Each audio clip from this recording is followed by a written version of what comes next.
Mientras Jaime y Rodrigo siguen hablando sobre el apego, Daniela ha llegado a la Universidad Adolfo Ibáñez para conversar con Josefina Escobar.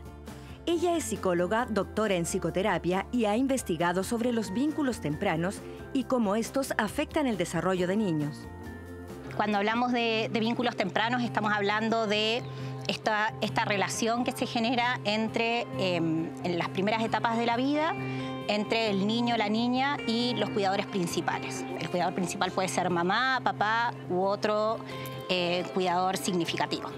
El desarrollo cerebral, ¿no es cierto?, viene preparado para desarrollarse en relación con otros, ¿no? Entonces, la calidad del cuidado que se les entrega en los primeros años de vida va a ser fundamental, va a ser los cimientos que uno pone, ¿no es cierto?, para la construcción posterior y el desarrollo posterior de ese niño o esa niña. Pero cuando pensamos en los niños más pequeños, siempre pensamos en los cuidadores y no tanto en el niño.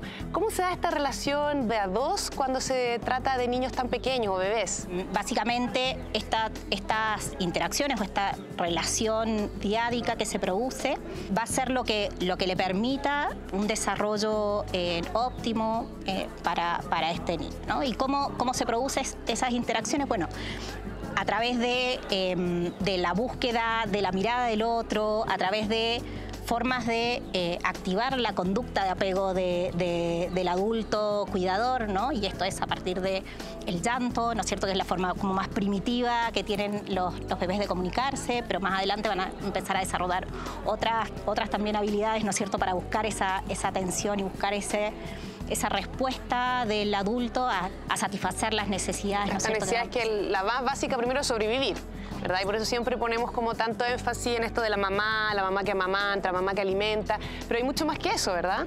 En general, esa búsqueda del otro tiene que ver con una necesidad de que un otro ayude, ¿no es cierto?, en la regulación y en satisfacer diferentes tipos de necesidades, ¿no?, que se van a ir logrando en la medida en que tengamos a un adulto que sea capaz de ver esas necesidades y leer esas necesidades desde la búsqueda de la cercanía, del calor, sentirse protegido, ¿no?, hasta la alimentación, ¿no es cierto?, y el cubrir otro tipo de necesidades. Pero después esas cosas van como complejizándose, ¿verdad? Y empezarían a haber otras conductas por parte de los niños para buscar esta cercanía, incluso ya para tener preferencia respecto a elegir una persona sobre otra. Sí, a mí de chiquito, en términos de los cuidados, ¿no es cierto?, principales que recibí, tuve un adulto que era capaz de leerme, un adulto sensible, que veía mis estados mentales y respondía de forma adecuada. Yo voy a ir aprendiendo a que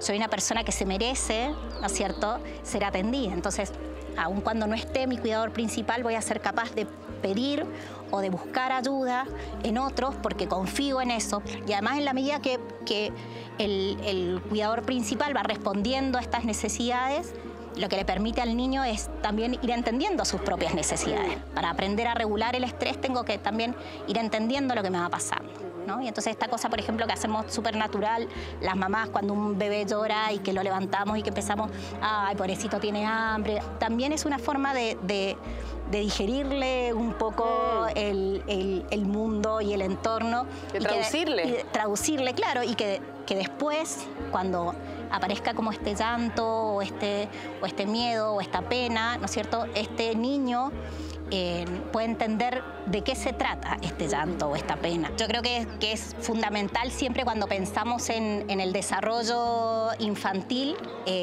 no perder el foco en quienes cuidan a ese niño, ¿no? Porque es una tarea de alta demanda, ¿no? Y es una tarea en donde no todo nos sale natural. Uno como papá, como mamá, como cuidador, uno va aprendiendo sobre la marcha, ¿no? Entonces, y uno va aprendiendo también en la medida en que va a ir probando distintas cosas, ¿no? Y entonces, cuando hablamos, por ejemplo, de un cuidador sensible, que es como lo óptimo para el cuidado de un niño, estamos hablando de un cuidador que sabe leer esa necesidad y responde de forma adecuada. Pero este saber leer la necesidad no significa que lo vea y que diga, ese llanto tiene frío, ese llanto no es tan así, ¿no? Un cuidador sensible es un cuidador que no se va a quedar con una sola respuesta, ¿no? Va a intentar primero darle algo de comer, ¿no?, porque es lo primero que te dicen, efectivamente, pero después, si no recibe, ¿no es cierto?, si no quiere prenderse al pecho, bueno, entonces voy a pensar otra alternativa y quizás está sucio o quizás tiene sueño, ¿no? Eso hace un cuidador sensible.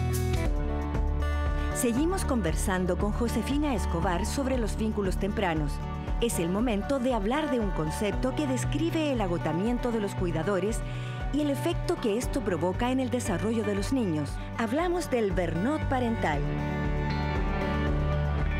El burnout parental es un síndrome que se produce por la exposición a un estrés crónico en el entorno de la crianza, que se produce por una gran cantidad de estresores y pocos recursos para hacerle frente a esos estresores. Entonces, cuando se produce este desequilibrio entre estresores y recursos y se sostiene en el tiempo, ¿no es cierto?, se puede desarrollar este síndrome que se compone por 4 grandes síntomas, que son el agotamiento excesivo, que es un agotamiento físico, emocional, cognitivo, el distanciamiento emocional con nuestros niños, que es como esta sensación de estar funcionando en piloto automático. Yo hago todo por mis hijos, pero en definitiva no estoy ahí presente. La pérdida del disfrute por la crianza, ¿no? Esto de sentir que cualquier instancia como en torno a lo que es tareas de cuidado es una carga. Es una carga, ¿no? Es vivido así. Y por último, la sensación de no estar haciéndolo bien en mi rol de papá o mamá, ¿no? Esta sensación como de contraste entre la mamá que era o el papá que era y en el que me he convertido. Y esto trae consecuencias, ¿no es cierto?, a nivel personal, a nivel de vínculo, las relaciones, claro, sí. Tanto en la pareja parental, cuando hay pareja parental, y con los hijos, ¿no? Y ese es un tema que nos interesa mucho a quienes trabajamos en temas de infancia, porque una mamá, un papá cansado, desconectado, ¿no es cierto?, es una mamá o un papá que tiene muchos menos recursos para regularse frente al estrés. Y es menos sensible, lo que tú decías al principio. Es menos sensible, tiene más dificultades para conectar, pero además se ha asociado, ¿no es cierto?, y se ha estudiado que se asocia con el maltrato en la infancia, ¿no? Claro. Porque es mucho más fácil que cansado y desconectado frente a situaciones de estrés cotidianas en la crianza, salga el grito, salga, ¿no es cierto?, porque uno que tengo está menos sensible, recursos. una pequeña gota rebalsa el vaso. Ajá. Y a eso a los papás les pasa también. Y eso a los papás les pasa también. Quien se queda en el hogar, en general, es el que más se agota, ¿no? Es el que puntúa más alto en agotamiento parental. Entonces, hay muchas familias que en realidad la distribución que tienen es que uno se queda, ¿no?, y el otro trabaja fuera. Lo que sí se ha visto que es un recurso, es un factor protector, es que este papá que llega o este cuidador que llega valide o reconozca, ¿no es cierto?, ese trabajo de quien se queda en la casa, ¿no? Y que permita espacios de conversación sobre qué pasó en el día y que reconozca el esfuerzo que hace el otro, ¿no?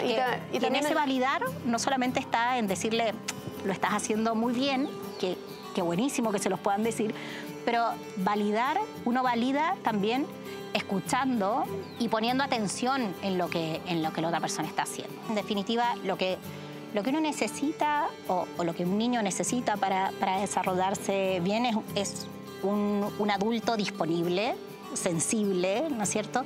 Y eso no significa que sea una super mamá o un super papá, ¿no? Hay que priorizar el tiempo de calidad con los hijos.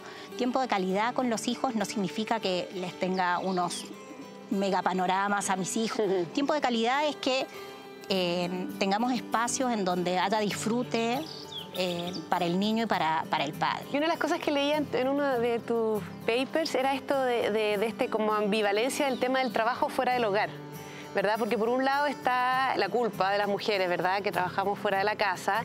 Por otro lado, el tema de la capacidad como de desarrollarnos en nuestro aspecto.